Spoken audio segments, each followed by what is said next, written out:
જય હિન્દ દોસ્તો, આજનો વિડીયો માત્ર દીકરીઓ માટે છે કે પ્રેમ કરવો એ કોઈ ગુનો નથી, પણ આ પ્રેમમાં ઘર છોડીને ભાગી જવું ને આ નિર્ણય યોગ્ય નથી.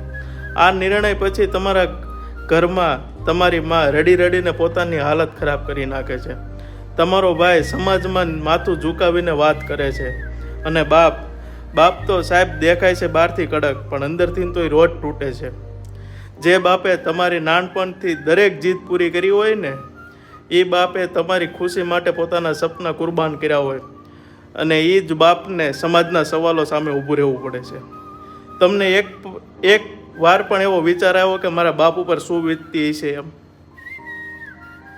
જો તમારો પ્રેમ સાચો હોય ને તો એકવાર ઘરવાળા સાથે વાત કરો, સમજાવો, થોડોક ટાઈમ માગો, પણ એવી રીતે ન વયા જાઓ કે જેની લીધે તમારો પરિવાર જીવતો મરી જાય.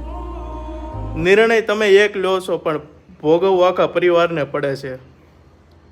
પ્રેમ કરો, પણ મા બાપનો વિશ્વાસઘાત કરીને નહીં. આ બાબતે તમારું શું કહેવું છે ને એક નાનકડી એવી કોમેન્ટ કરીને જણાવજો.